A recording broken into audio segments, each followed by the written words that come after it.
के माध्यम से भी उपलब्ध करा दी जाएगी। माननीय वित्त मंत्री Shrimati Nirmala Sitharaman.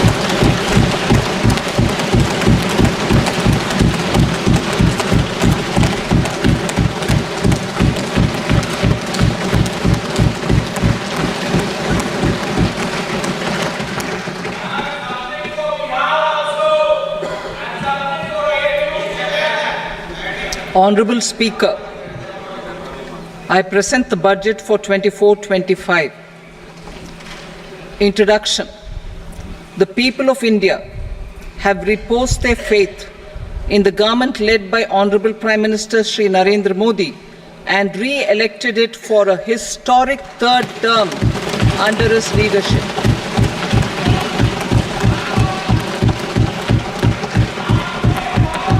We are grateful for their support, faith, and trust in our policies.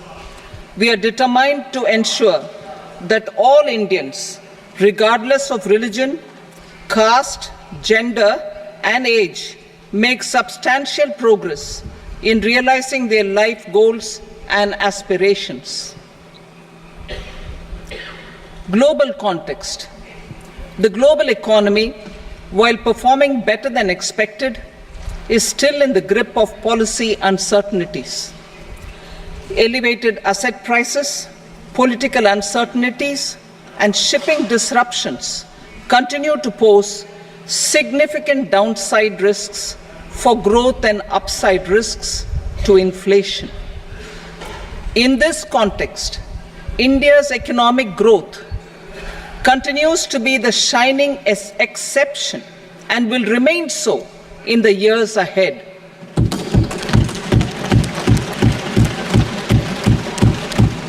India's inflation continues to be low, stable, and moving towards the 4% target. Core inflation, that is non-food and non-fuel, currently is 3.1%. Steps are being taken to ensure supplies of perishable goods reach markets adequately. Interim budget. As mentioned in the interim budget, we need to focus on four major castes, namely the Garib, Mahilaye, Yuva, and Annadata, the poor, women, youth, and the farmer. For Annadata, we announced higher minimum support prices a month ago for all major crops, delivering on the promise of at least a 50% margin over costs. Pradhan Mantri Garib Kalyan Anna Yojana was extended for 5 years, benefiting more than 80 crore people. Administrative actions for approval and implementation of various schemes announced in the interim budget are well underway. The required allocations have been made. Budget theme. Turning attention to the full year and beyond in this budget, we particularly focus on employment, skilling, MSMEs, and the middle class. I am happy to announce the Prime Minister's package of 5 schemes and initiatives to facilitate employment, skilling, and other opportunities for 4.1 crore youth over a 5-year period, with a central outlay of 2 lakh crore rupees. I will speak about them shortly, while more details may be seen in the annexure. This year, I've made a provision of 1.48 lakh rupees, 1.48 lakh crore rupees for education, employment, and skilling. Budget priorities. The people have given a unique opportunity to our government to take the country on the path of strong development and an all-round prosperity. In the interim budget, we promise to present a detailed roadmap for our pursuit of Vikasit Bharat. In line with the strategy set out in the interim budget, this budget envisages sustained efforts on the following 9 priorities for generating ample opportunities for all. Number 1, productivity and resilience in agriculture. Number 2, employment and skilling. Number 3, inclusive human resource development and social justice. 4, manufacturing and services. 5, urban development. 6, energy security. 7, infrastructure. 8, innovation, research and development. And 9, next generation reforms. Subsequent budgets will build on these and add more priorities and actions. A more detailed formulation will be carried out as part of the economic policy framework about which I will speak later in this speech. This budget details some of the specific actions to be initiated in the current year towards fulfillment of these priorities, with potential for transformative changes. The budget also covers some of the previously made announcements with intent to strengthen them and step up their implementation for expediting our journey towards the goal of Vikasit Bharat. Priority 1, productivity and resilience in agriculture. Transforming agricultural research. Our government will undertake a comprehensive review of the agricultural research setup to bring the focus on raising productivity and developing climate resilient varieties. Funding will be provided in challenge mode, including to the private sector. Domain experts, both from the government and outside, will oversee the conduct of such research. Release of new varieties. New 109 high-yielding and climate-resilient varieties of 32 field and horticultural crops will be released for cultivation by farmers. Natural farming. In the next 2 years, 1 crore farmers across the country will be initiated into natural farming, supported by certification and branding. Implementation will be through scientific institutions and willing gram panchayats. 10,000 need-based bio-input resource centers will be established. Missions for pulses and oil seeds. For achieving self-sufficiency in pulses and oil seeds, we will strengthen their production, storage, and marketing. As announced in the interim budget, a strategy is being put in place to achieve Atmanirbharta for oil seeds such as mustard, groundnut, sesame, soybean, and sunflower. Vegetable production and supply chains. Large-scale clusters for vegetable production will be developed closer to major consumption centers. We will promote farmer-producer organizations, cooperatives, and startups for vegetable supply chains, including for collection and storage and marketing. Digital public infrastructure for agriculture.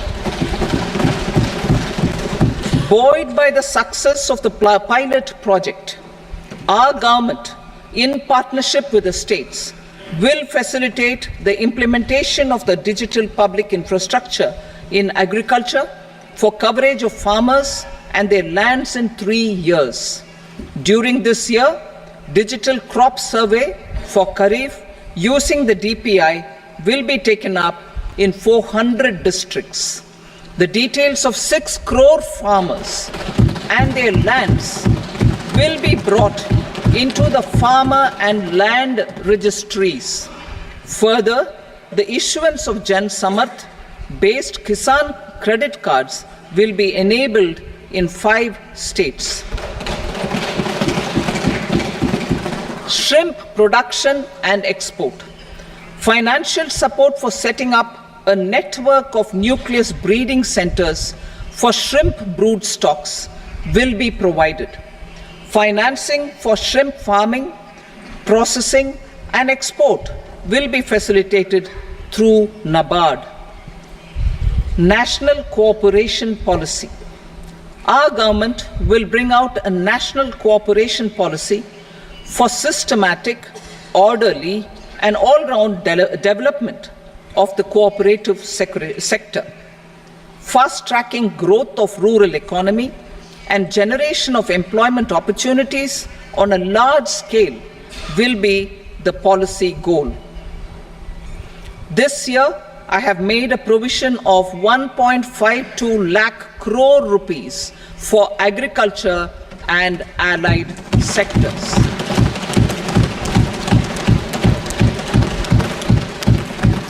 Priority 2, employment and skilling. Employment-linked incentive. Our government will implement following 3 schemes for employment-linked incentive as part of the Prime Minister's package. These will be based on enrollment in the EPFO and focus on recognition of first-time employees and support to employees and employers. Scheme A, first-timers. This scheme will provide 1 month wage to all persons newly entering the workforce in all formal sectors.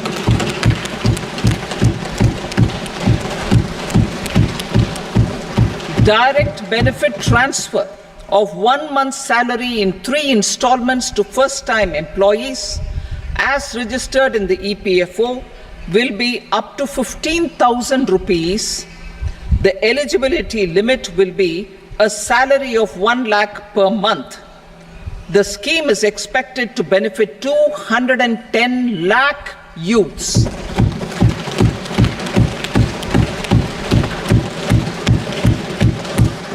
Scheme B, job creation in manufacturing.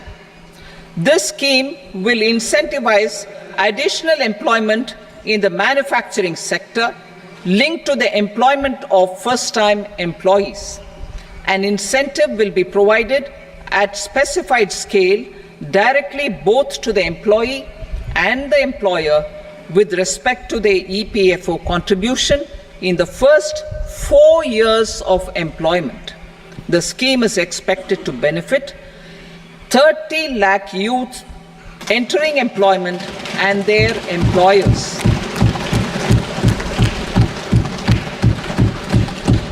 Scheme C, support to employers.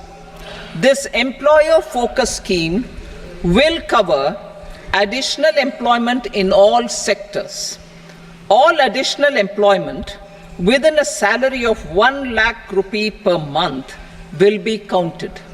The government will reimburse to employers up to 3,000 rupees per month for 2 years towards the EPFO contribution for each additional employee. The scheme is expected to incentivize additional employment of 50 lakh persons.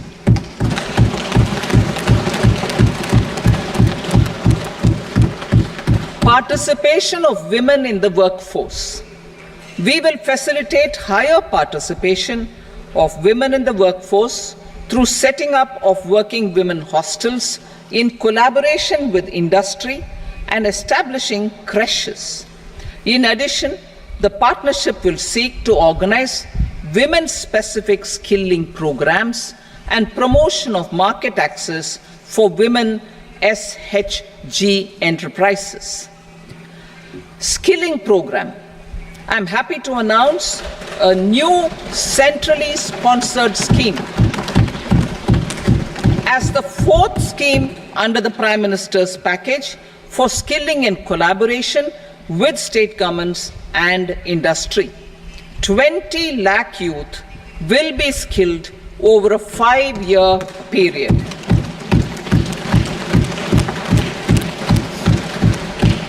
1,000 industrial training institutes will be upgraded in hub and spoke arrangements with outcome orientation. Course content and design will be aligned to the skill needs of industry, and new courses will be introduced for emerging needs. Skilling loans. The model skill loan scheme will be revised to facilitate loans up to 7.5 lakh rupees with a guarantee from a government promoted fund. This measure is expected to help 25,000 students every year.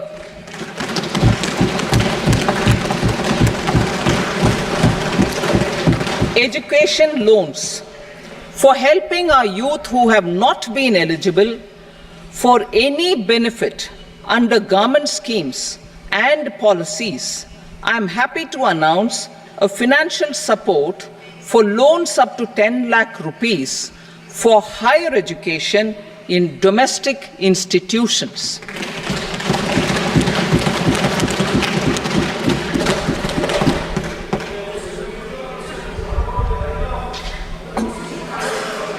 E-vouchers for this purpose. E-vouchers for this purpose will be given directly to 1 lakh students every year for annual interest subvention of 3% of the loan amount. Priority 3, inclusive human resource development and social justice. Saturation approach. Our government is committed to all-round, all-pervasive and all-inclusive development of people, particularly farmers, youth, women, and the poor. For achieving social justice comprehensively, the saturation approach of covering all eligible people through various programs, including those for education and health, will be adopted to empower them by improving their capabilities. Implementation of schemes meant for supporting economic activities by craftsmen, artisans, self-help groups, scheduled caste, scheduled tribe, and women entrepreneurs and street vendors such as the PM Vishwakarma, PM Swanidhi, National Livelihood Missions, and Stand Up India will be stepped up. Purvodaya. The states in the eastern part of the country are rich in endowments and have strong cultural traditions. We will formulate a plan, Purvodaya, for the all-round development of the eastern region of the country, covering Bihar, Jharkhand, West Bengal, Odisha, and Andhra Pradesh. This will cover human resource development, infrastructure, and generation of economic opportunities to make the region an engine to attain Vikasit Bharat. On the Amritsar-Kolkata Industrial Corridor, we will support development of an industrial node at Gaya. This corridor will catalyze industrial development of the eastern region. The industrial node at Gaya will also be a good model for developing our ancient centers of cultural importance into future centers of modern economy. This model shall showcase Vikas B, Virasat B in our growth trajectory. We will also support development of road connectivity projects, namely 1. Patna-Purnia Expressway, 2. Buxar-Bhagalpur Expressway, 3. Bodh Gaya, Rajgir, Vaishali and Darbhanga spurs, and 4. Additional 2-lane bridge over River Ganga at Buxar at a total cost of 26,000 crore rupees.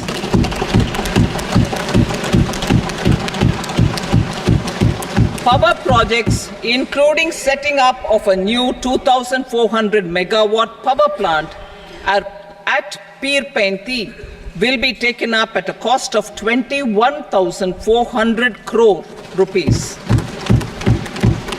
New airports, medical colleges, and sports infrastructure in Bihar will be constructed. An additional allocation to support capital investments will be provided. The requests of Bihar government for external assistance from multilateral development banks will be expedited.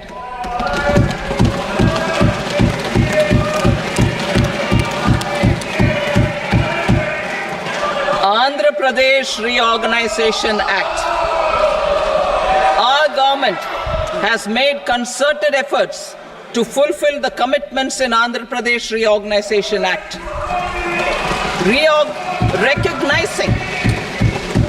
Recognizing the state's need for the capital, recognizing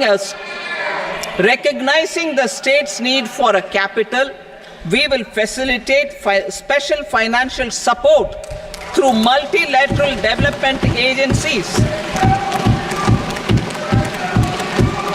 In the current financial year, 15,000 crore rupees will be arranged with additional amounts in future years.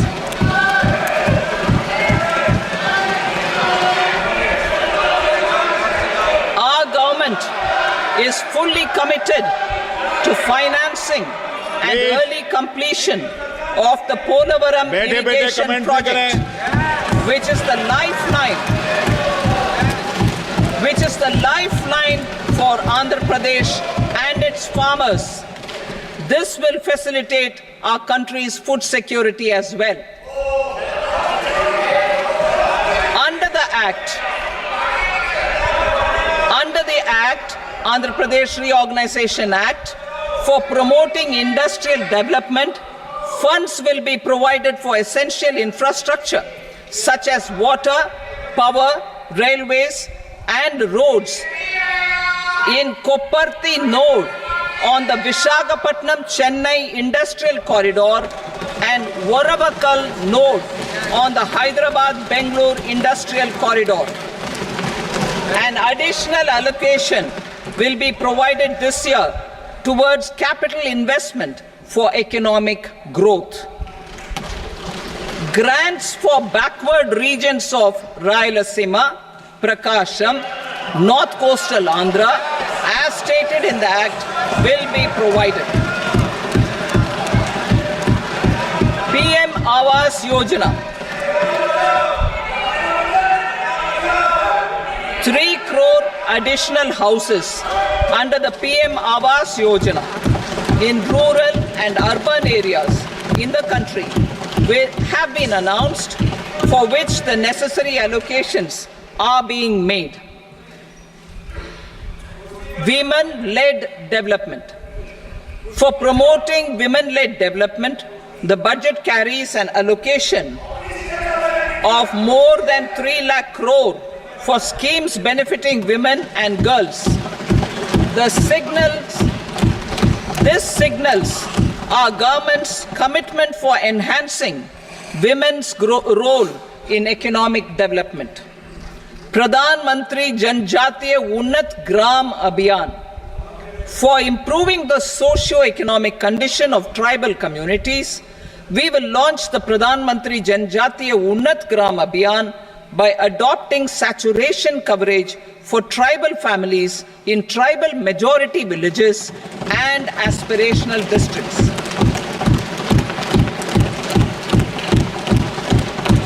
This will cover 63,000 villages, benefiting 5 crore tribal people. Bank branches in northeastern region. More than 100 branches of India Post Payment Bank will be set up in the northeast region to expand the banking services.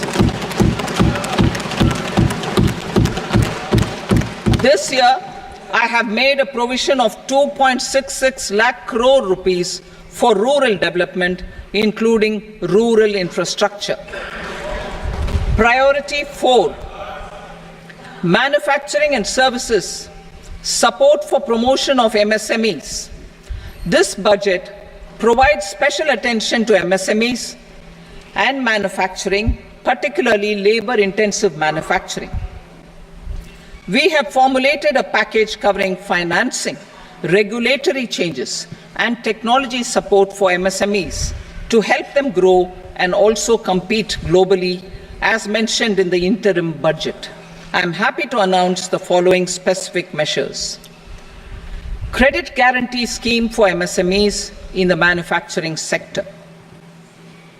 For facilitating term loans to MSMEs for purchase of machinery and equipment without collateral or third-party guarantee, a credit guarantee scheme will be introduced.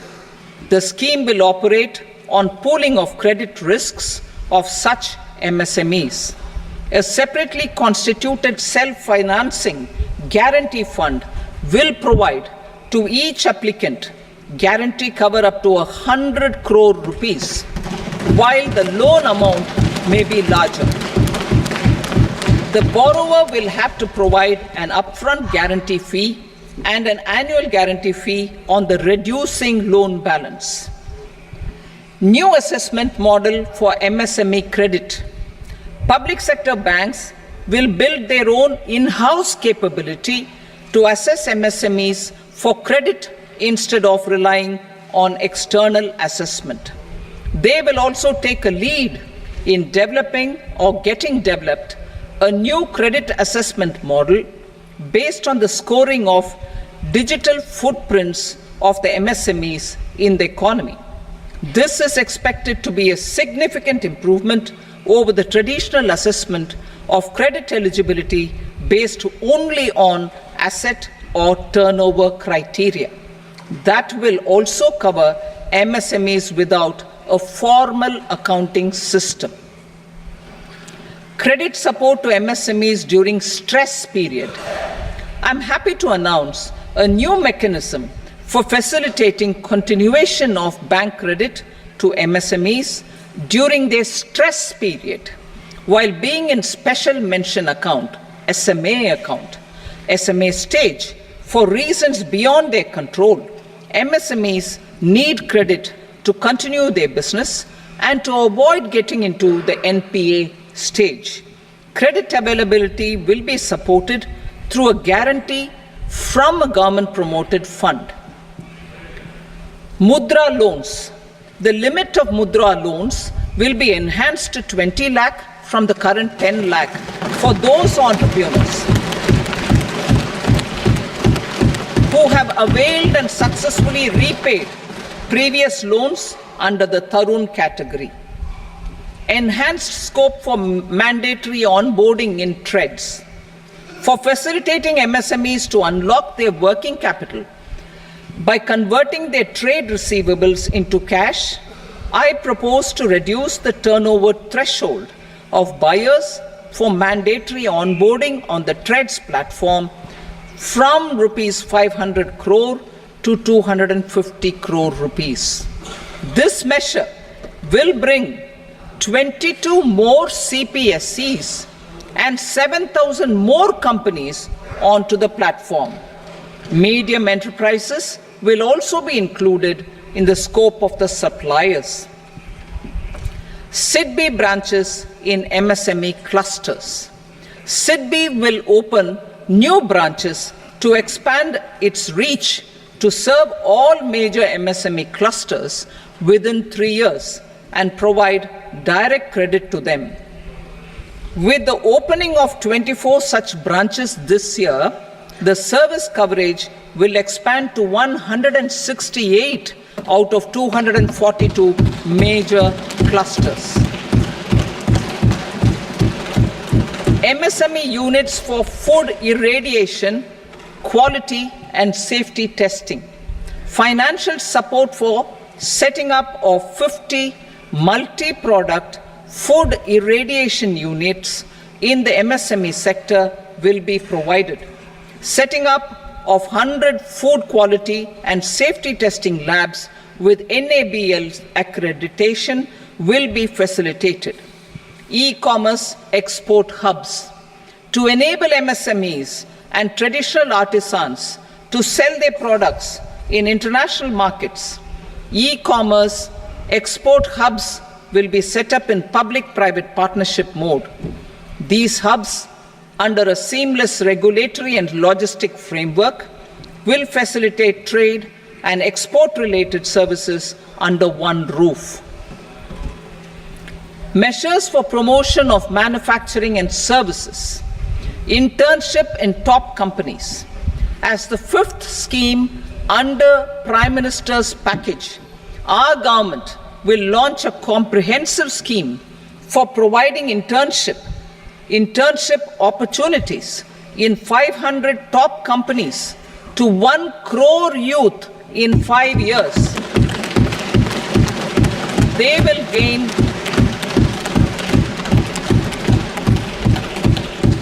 will gain exposure for 12 months to real-life business environment, varied professions, and employment opportunities. An internship allowance of 5,000 per month, 5,000 rupees per month, along with a one-time assistance of 6,000 rupees will be provided.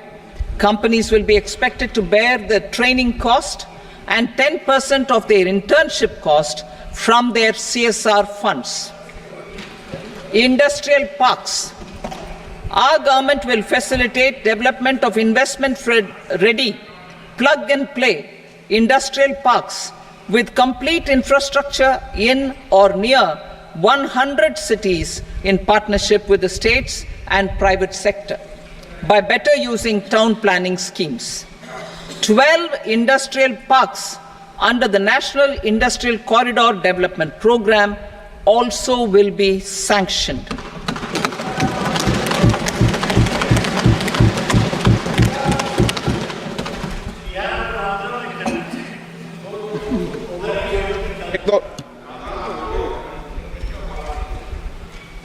Veggie paper, no. Please, Petty.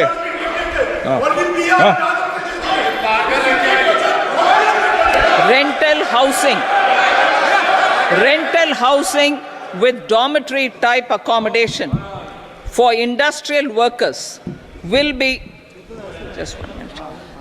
Rental housing, I repeat, rental housing with dormitory type accommodation for industrial workers will be facilitated in PPP mode with VGF support and commitment from anchor industries.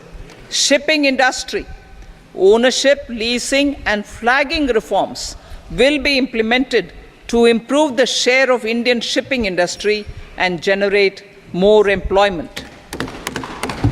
Critical mineral mission. We will set up a critical mineral mission for domestic production, recycling of critical minerals and overseas acquisition of critical mineral assets. Its mandate will include technology development, skilled workforce, extended producer responsibility framework, and a suitable financing mechanism. Offshore mining of minerals. Our government will launch the auction of the first tranche of offshore blocks for mining, building on the exploration already carried out. Digital public infrastructure applications. Turning to the services sector, I propose development of DPI applications at population scale for productivity gains, business opportunities, and innovation by the private sector. These are planned in the areas of credit, e-commerce, education, health, law and justice, logistics, MSME service delivery, and urban governance. Integrated technology platform for IBC ecosystem.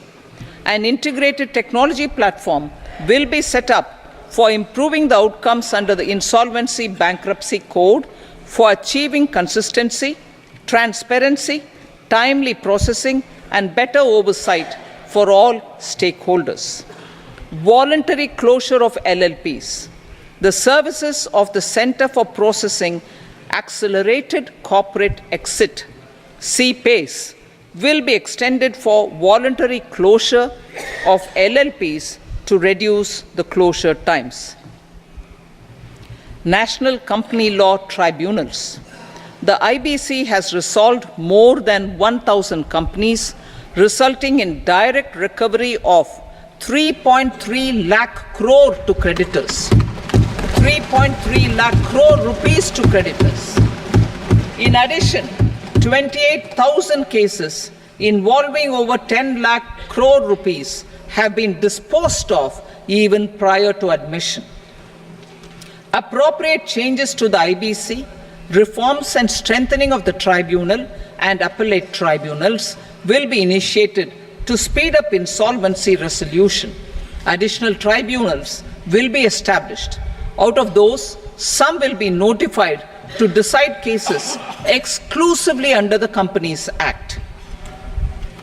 Debt recovery. Steps for reforming and strengthening debt recovery tribunals will be taken. Additional tribunals will be established to speed up recovery.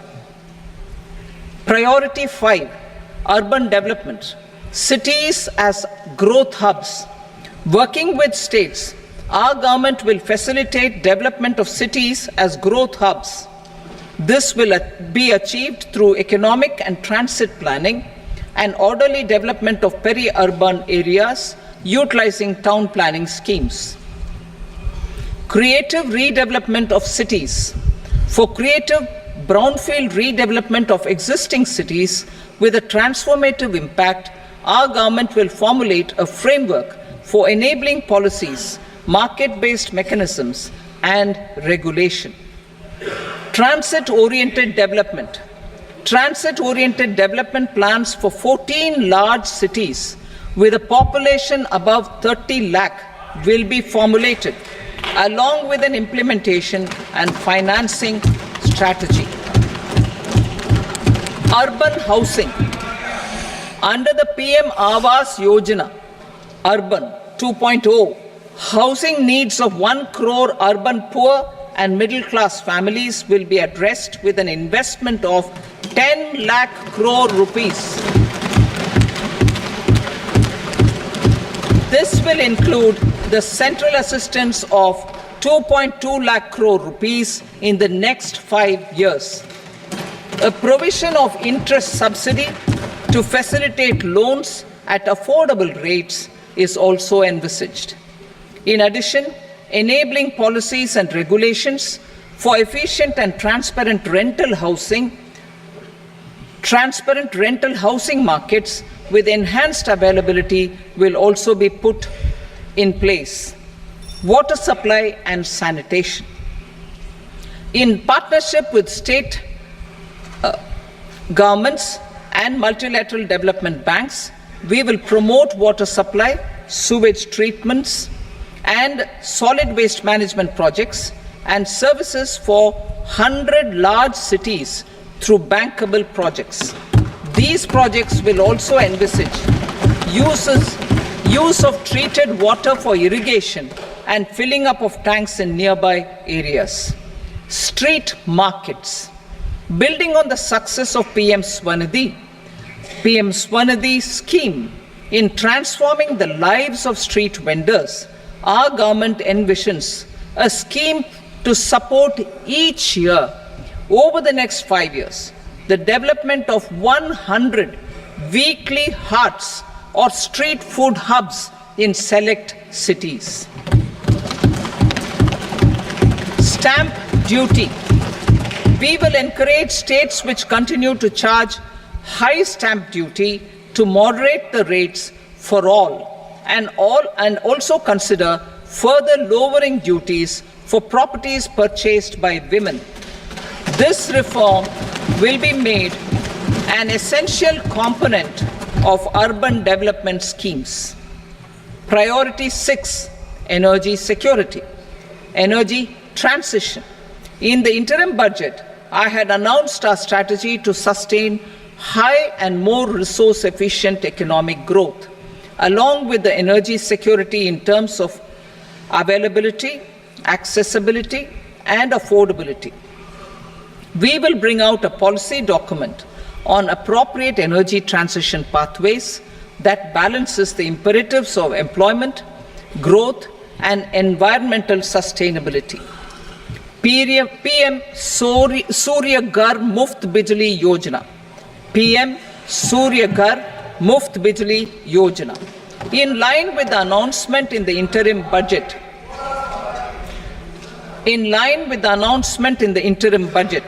PM Surya Ghar Muft Bijli Yojana has been launched to install rooftop solar plants to enable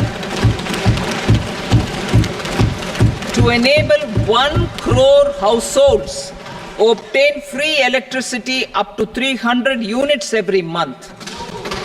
The scheme has generated remarkable response with more than 1.28 crore registrations and 14 lakh applications, and we will further encourage it. Pumped storage policy. A policy for promoting pumped storage projects will be brought out for electricity storage and facilitating smooth integration of the growing share of renewable energy with its variable and intermittent nature in the overall energy mix. Research and development of small and modular nuclear reactors. Nuclear energy is expected to form a very significant part of the energy mix for Vikasit Bharat. Towards that pursuit, our government will partner with the private sector for 1. Setting up Bharat Small Reactors. 2. Research and development of Bharat Small Modular Reactor. And 3. Research and development of newer technologies for nuclear energy. The R&D funding announced in the interim budget will be made available for this sector also. Advanced ultra supercritical thermal power plants. The development of indigenous technology for advanced ultra supercritical thermal power plants with much higher efficiency has been completed. A joint venture between NTPC and BHEL will set up a full-scale 800 megawatt commercial plant using AUSC technology. The government will provide the required fiscal support. Moving forward, development of indigenous capacity for the production of high-grade steel and other advanced metallurgy materials for these plants will result in strong spin-off benefits for the economy. Roadmap for hard-to-abate industries. A roadmap for moving the hard-to-abate industries from energy efficiency targets to emission targets will be formulated. Appropriate regulations for transition of these industries from the current perform, achieve and trade mode to Indian carbon market mode will be put in place. Support to traditional micro and small industries. An investment grade energy audit of traditional micro and small industries in 60 clusters, including brass and ceramic, will be facilitated. Financial support will be provided for shifting them to cleaner forms of energy and implementation of energy efficiency measures. The scheme will be replicated in another 100 clusters in the next phase. Priority 7. Infrastructure investment by central government. Significant investment the central government has made over the years in building and improving infrastructure has had a strong multiplier effect on the economy. We will endeavor to maintain strong fiscal support for infrastructure over the next 5 years in conjunction with imperatives of other priorities and fiscal consolidation. This year, I have provided 11,11,111 crore rupees for capital expenditure. This would be 3.4% of our GDP. Infrastructure investment by state governments. We will encourage states to provide support of similar scale for infrastructure, subject to their development priorities. A provision of 1.5 lakh crore rupees for long-term interest-free loans have been made this year also to support the states in their resource allocation. Private investment in infrastructure. Investment in infrastructure by private sector will be promoted through viability gap funding and enabling policies and regulations. A market-based financing framework will be brought out. Pradhan Mantri Gram Sadak Yojana, Phase 4 of the PMGSY will be launched to provide all-weather connectivity to 25,000 rural habitations, which have become eligible in view of their population increase. Irrigation and flood mitigation. Bihar has frequently suffered from floods, many of them originating outside the country. Plans to build flood control structures in Nepal are yet to progress. Our government, through the Accelerated Irrigation Benefit Program and other sources, will provide financial support for projects with estimated cost of 11,500 crore rupees, such as the Kosi-Michi intra-state link and 20 other ongoing and new schemes, including barrages, river pollution abatement, and irrigation projects. In addition, survey and investigation of Kosi-related flood mitigation and irrigation projects will be undertaken.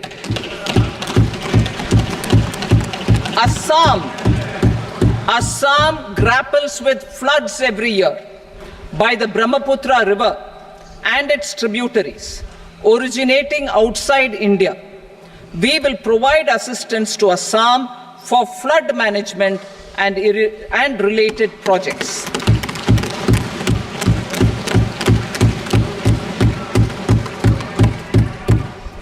Himachal Pradesh suffered extensive losses due to floods last year. Our government will provide assistance to the state for reconstruction and rehabilitation through multilateral development assistance.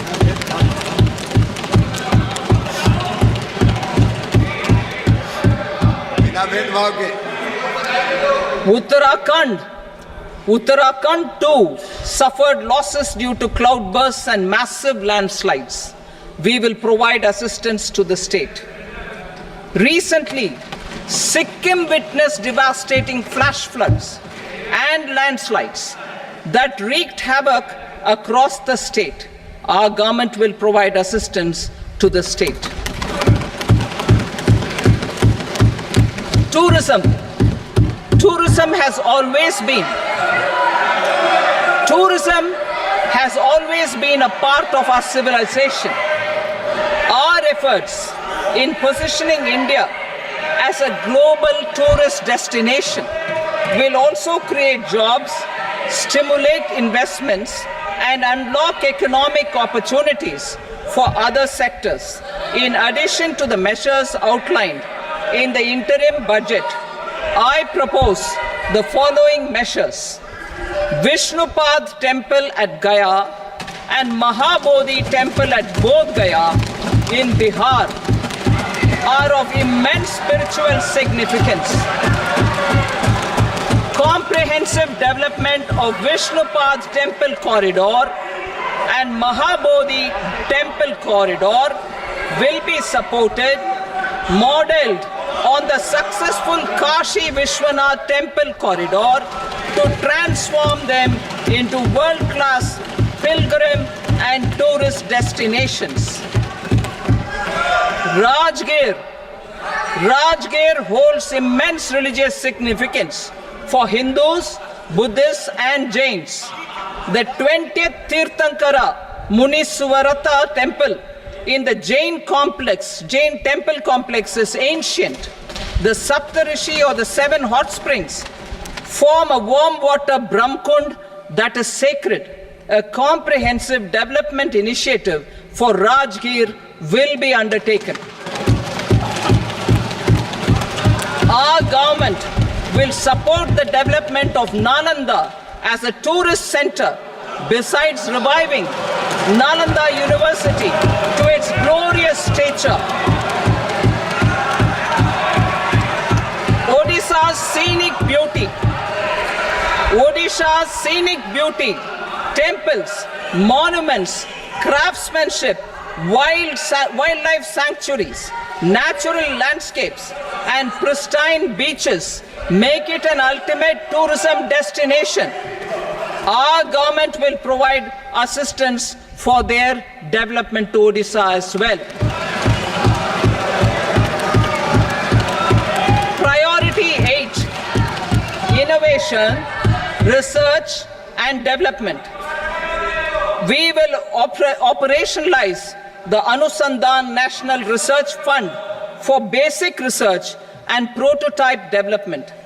Further, we will set up a mechanism for spurring private sector-driven research and innovation at commercial scale with a financing pool of 1 lakh crore rupees in line with the announcement in the interim budget.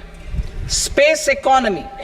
With our continued emphasis on expanding the space economy by 5 times in the next 10 years, a venture capital fund of 1,000 crore rupees will be set up. Priority 9, next generation reforms. Economic policy framework. We will formulate an economic policy framework to delineate the overarching approach to economic development and set the scope of the next generation of reforms for facilitating employment opportunities and sustaining high growth. Our government will initiate and incentivize reforms for 1. Improving productivity of factors of production, and 2. Facilitating markets and sectors to become more efficient. These reforms will cover all factors of production, namely land, labor, capital, and entrepreneurship, and technology as an enabler of improving total factor productivity and bridging inequality. Effective implementation of several of these reforms requires collaboration between the center and the states and building consensus as development of the country lies in development of the states. For promoting competitive federalism and incentivizing states for faster implementation of reforms, I propose to earmark a significant part of the 50-year interest-free loan. Working with the states, we will initiate the following reforms.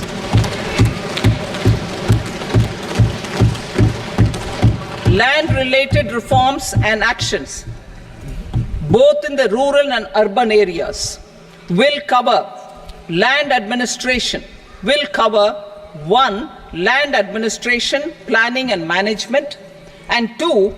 Urban planning usage and building bylaws. These will be incentivized for completion within the next 3 years through appropriate fiscal support. Rural land-related actions. Rural land-related actions will include 1. Assignment of unique land parcel identification number, UL PIN, or Bhu Aadhaar for all lands. 2. Digitization of cadastral maps. 3. Survey of subdivisions, survey of map subdivisions as per current ownership. 4. Establishment of land registry. And 5. Linking to the farmers registry. These actions will also facilitate credit flow and other agricultural services. Urban land related actions. Land records in urban areas will be digitized with GIS mapping, an IT-based system for property record administration, updating and tax administration will be established. These will also facilitate improving the financial position of urban local bodies. Labor-related reforms, services to labor. Our government will facilitate the provision of a wide array of services to labor, including those for employment and skilling. A comprehensive integration of e-Shram portal with other portals will facilitate such one-stop solution. Open architecture databases for the rapidly changing labor market, skill requirements, and available job roles, and a mechanism to connect job aspirants with potential employers and skill providers will be covered in these services. Shram Suvidha and Samadhan portal. Shram Suvidha and Samadhan portal will be revamped to enhance ease of compliance for industry and trade. Capital and entrepreneurship related reforms, financial sector vision and strategy. For meeting financing needs of the economy, our government will bring out a financial sector vision and strategy document to prepare the sector in terms of size, capacity, and skills. This will set the agenda for the next 5 years and guide the work of the government, regulators, financial institutions, and market participants. Taxonomy for climate finance. We will develop taxonomy for climate finance for enhancing the availability of capital for climate adaptation and mitigation. This will support achievement of the country's climate commitments and green transition. Variable capital company structure.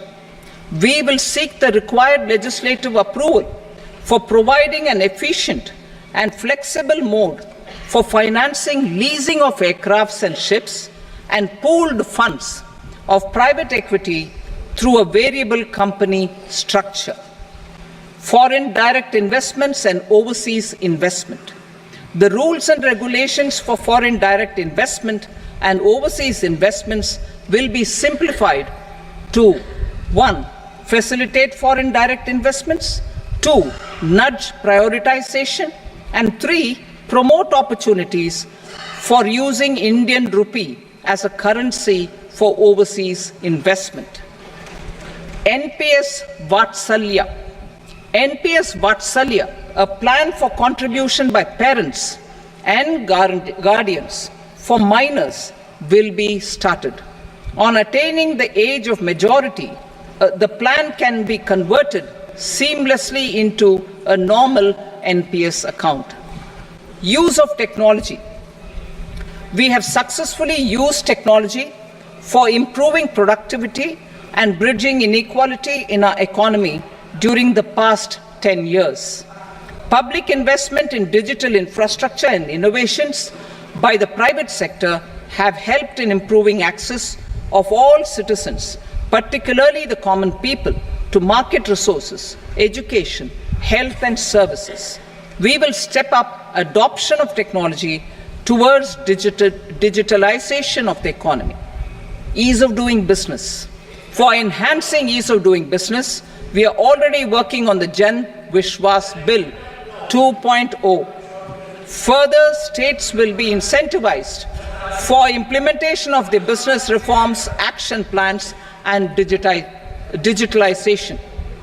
Data and statistics. For improving data governance, collection, processing and management of data and statistics, different sectoral databases, including those established under the Digital India Mission, will be utilized with active use of technology tools. New pension scheme.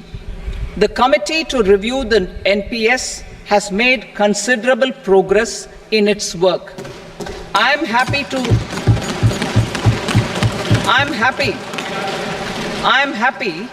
that the staff side of the National Council of the Joint Consultative Machinery for Central Government Employees has taken a constructive approach.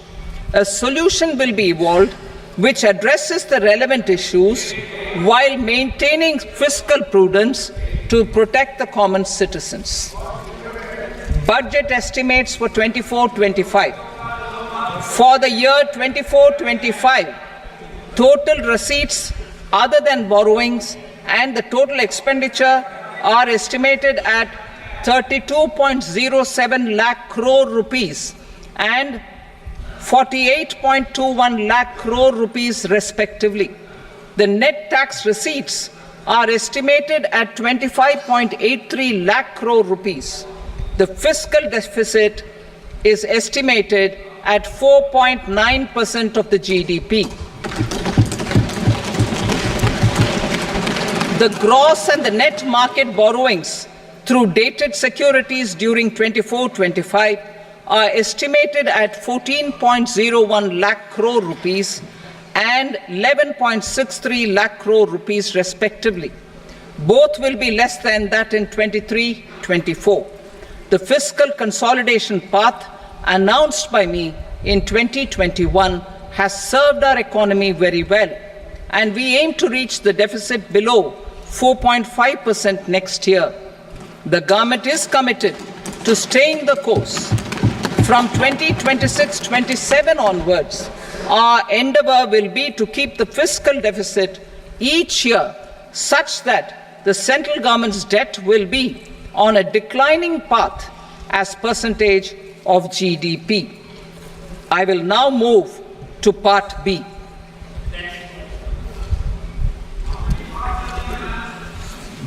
Indirect taxes. Sir, I start with GST.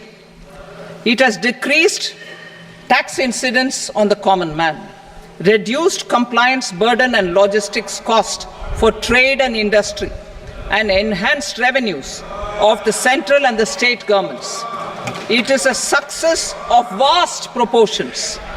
To multiply the benefits of GST, we will strive to further simplify and rationalize the tax structure and endeavor to expand it to the remaining sectors. My proposals for customs duties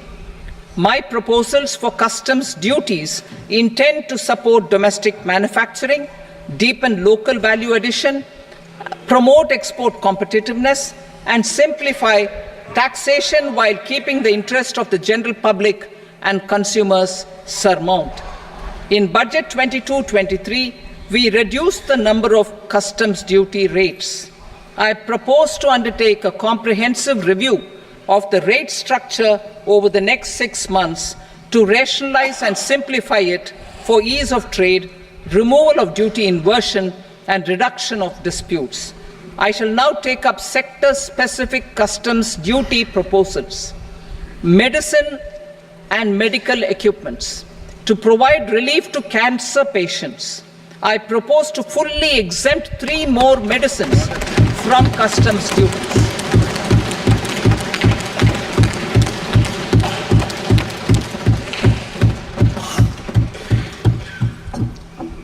I also propose changes in the BCD on X-ray tubes and flat panel detectors for use in medical X-ray machines under the phased manufacturing program so as to synchronize them with the domestic capacity addition. Mobile phone and related parts. With a 3-fold increase in domestic production and almost a 100-fold jump in exports of mobile phones over the last 6 years, the Indian mobile industry has matured. In the interest of consumers, I now propose to reduce the BCD on mobile phone, mobile PCBA, and mobile charger to 15%. Critical minerals. Minerals such as lithium, copper, cobalt, and rare earth elements are critical for sectors like nuclear energy, renewable energy, space, defense, telecommunications, and high-tech electronics. I propose to fully exempt customs duties on 25 critical minerals and reduce BCD on 2 of them. This will provide a major fillip to the processing and refining of such minerals and help secure their availability for these strategic and important sectors. Solar energy. Energy transition is critical in the fight against climate change. To support energy transition, I propose to expand the list of exempted capital goods for use in the manufacture of solar cells and panels in the country. Further, in view of sufficient domestic manufacturing capacity of solar gas, glass and tinned copper interconnect, I propose not to extend the exemption of custom duties provided to them. Marine products. India's seafood exports in the last financial year touched an all-time high of more than 60,000 crores of rupees. Frozen shrimp accounted for about 2/3 of these exports. To enhance their competitiveness, I propose to reduce BCD on certain broodstock, polychaete worms, shrimp and fish feed to 5%. I also propose to exempt customs duty on various inputs for manufacture of shrimp and fish feed. Leather and textile. Similarly, to enhance the competitiveness of exports in the leather and textile sectors, I propose to reduce BCD on real down-filling material from duck or goose. I am also making additions to the list of exempted goods for manufacture of leather and textile garments, footwear and other leather articles for export. To rectify inversion in duty, I propose to reduce BCD subject to conditions on methylene diphenyl diisocyanate MDI for manufacture of spandex yarn from 7.5 to 5%. Furthermore, the export duty structure on raw hides, skin and leather is proposed to be simplified and rationalized. Precious metals.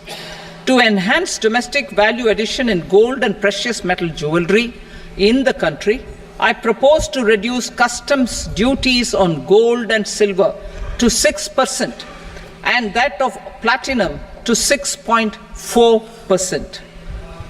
Other metals. Steel and copper are important raw materials. To reduce their cost of production, I propose to remove the BCD on ferronickel and blister copper. I am also continuing with nil BCD on ferrous scrap and nickel cathode and concessional BCD of 2.5% on copper scrap. Electronics. To increase value addition in the domestic electronics industry, I propose to remove the BCD subject to conditions on oxygen-free copper for manufacture of resistors. I also propose to exempt certain parts for manufacture of connectors.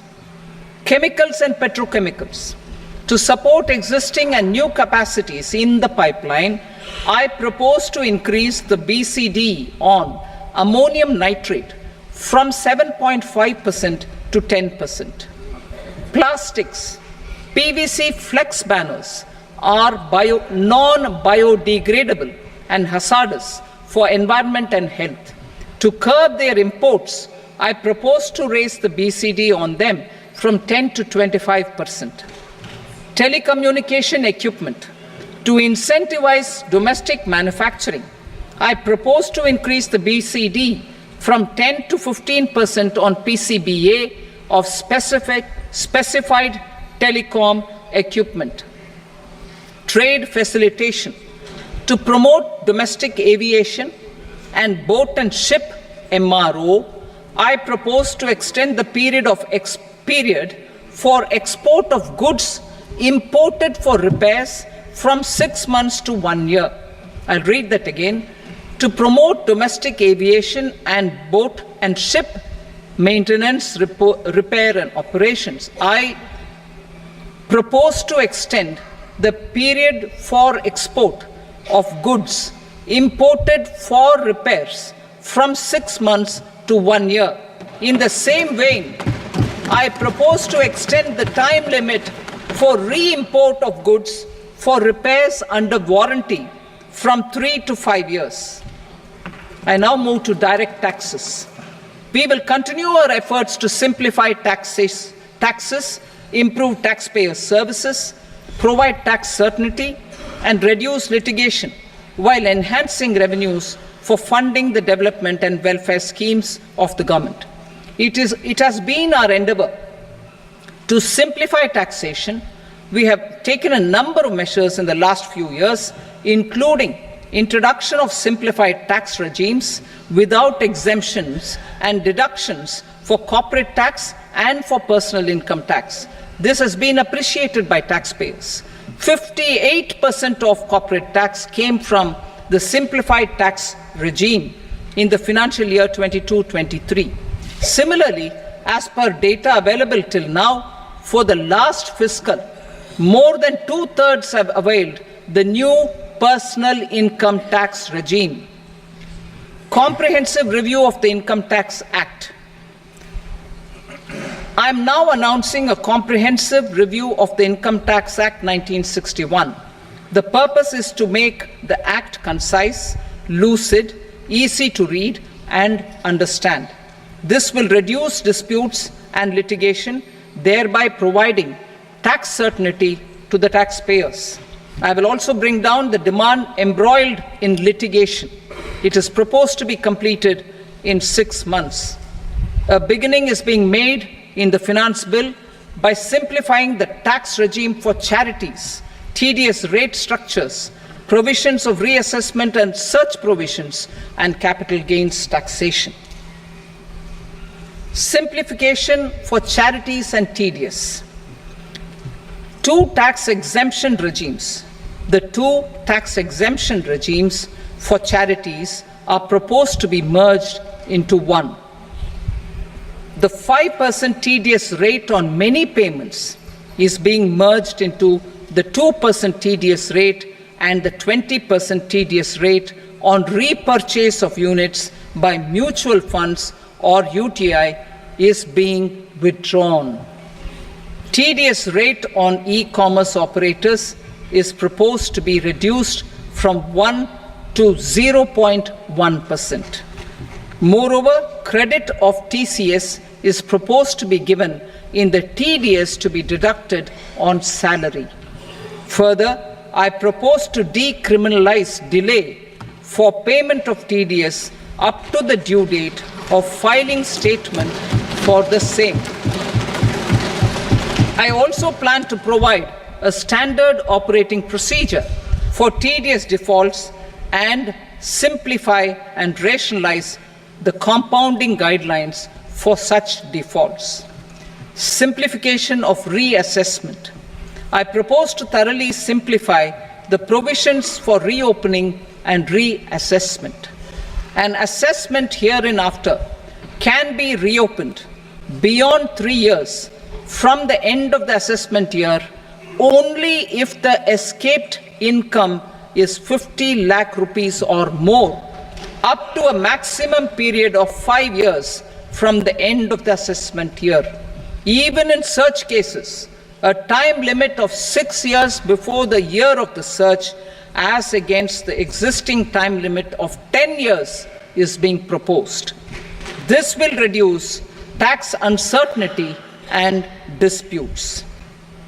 Simplification and rationalization of capital gains. Capital gains taxation is also proposed to be hugely simplified.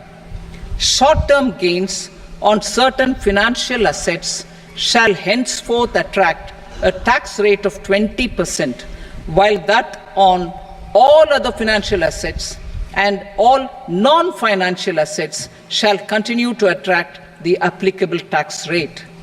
Long-term gains on all financial and non-financial assets, on the other hand, will attract a tax rate of 12.5%. For the benefit of the lower and the middle income classes, I propose to increase the limit of exemption of capital gains on certain financial assets to 1.25 lakh rupees per year. Listed financial assets held for more than a year will be classified as long-term, while unlisted financial assets and all non-financial assets will have to be held for at least 2 years to be classified as long-term. Unlisted bonds and debentures, debt mutual funds, and market-linked debentures, irrespective of holding period, however, will attract tax on capital gains at applicable rates. Taxpayer services. All the major taxpayer services under GST and most services under customs and income tax have been digitalized.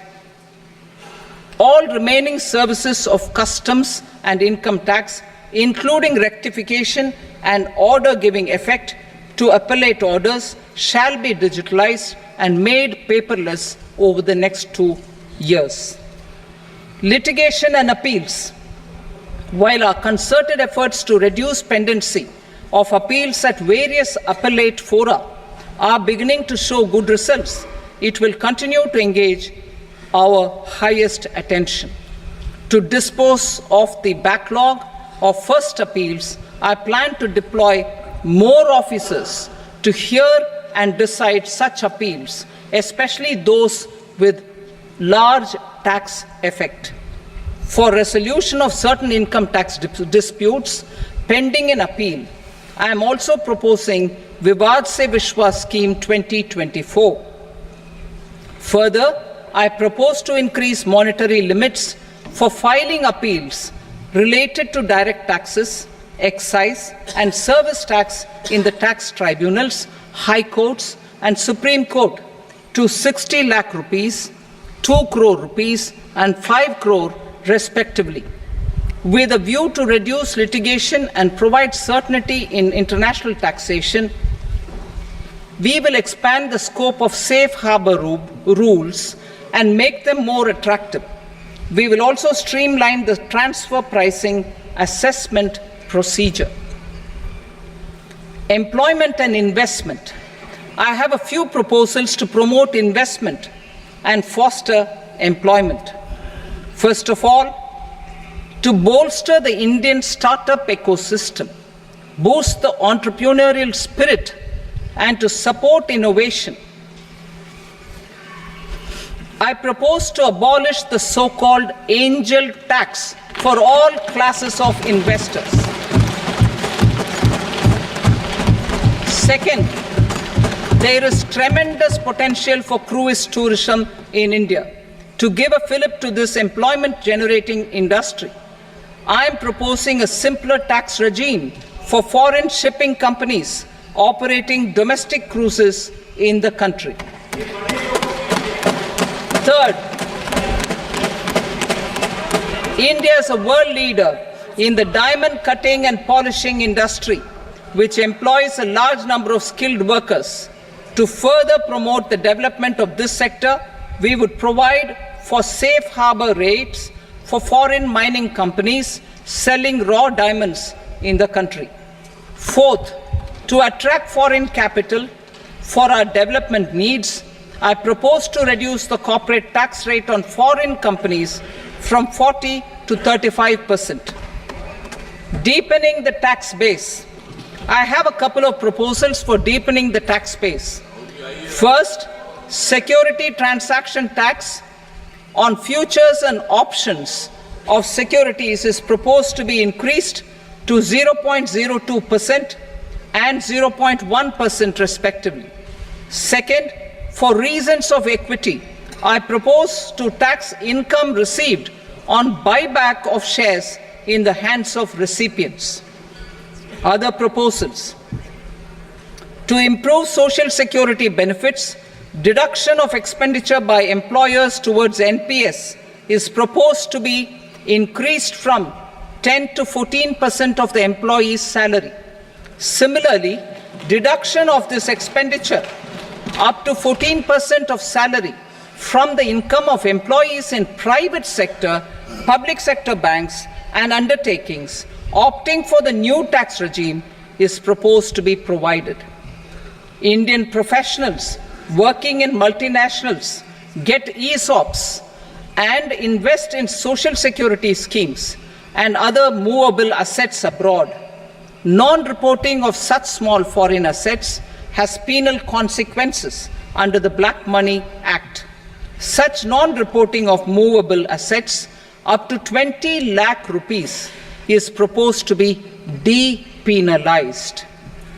Other major proposals in the finance bill relate to withdrawal of equalization levy of 2%, expansion of tax benefits to certain funds and entities in IFSCs, and immunity from penalty and prosecution to Benamidar on full and true disclosure so as to improve conviction under the Benami Transaction Prohibition Act 1988.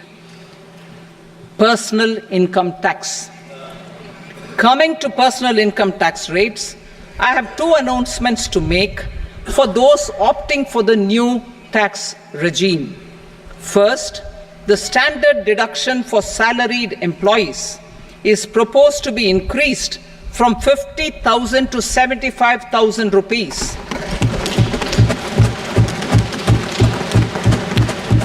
Similarly, deduction on family pension for pensioners is proposed to be enhanced from 15,000 to 25,000 rupees.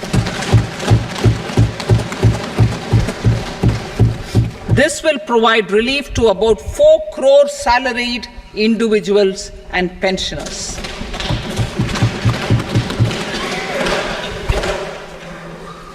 Second, in the new tax regime, the tax rate structure is proposed to be revised as follows: 0 to 3 lakh rupees, nil; 3 to 7 lakh rupees, 5%; 7 to 10 lakh rupees, 10%; 10 to 12 lakh rupees, 15%; 12 to 15 lakh rupees, 20%; and above 15 lakh rupees, 30%. As a result of these changes, a salaried employee in the new tax regime stands to save up to 17,500 rupees in income tax.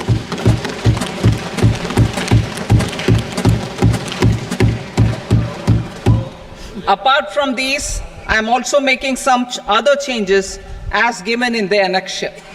As a result of these proposals, revenue of about 37,000 crore, that is 29,000 crore in direct taxes and 8,000 crore in indirect taxes, will be foregone, while revenue of about 30,000 crore rupees will be additionally mobilized. Thus, the total revenue foregone is about 7,000 crores annually. Mr. Speaker, sir, with this, I commend the budget to this august House. Jai Hind.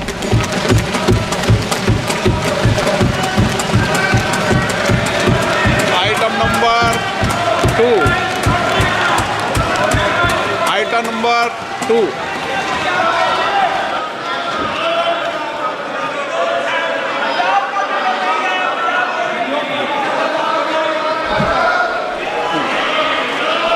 Sir, with your permission, I rise to lay on the table the following statements under Section 3 of the Fiscal Responsibility and Budget Management, FRBM Act 2003, Medium-Term Fiscal Policy cum Fiscal Policy Strategy Statement and Macroeconomic Framework Statement.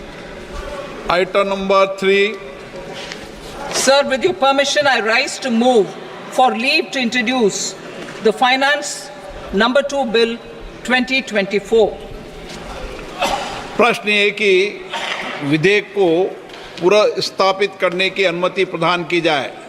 जो सदस्य इसके पक्ष में हाँ कहें, जो सदस्य विरोध में ना कहें। मेरे विचार में निर्णय हाँ वालों के पक्ष में अनुमति प्रदान की जाती है। माननीय मंत्री जी, अब विधेयक पुनर्स्थापित करें। Sir, I introduce the bill. Item number 4. The Union Territory of Jammu and Kashmir budget. Sir, I rise to present a statement, Hindi and English versions, of the estimated receipts and expenditure of the Union Territory of Jammu Kashmir for the year 24-25. सभा की कार्रवाई कल बुधवार दिनांक 24 जुलाई 2024 को प्राप्त 11 बजे तक के लिए स्थगित की जाती है.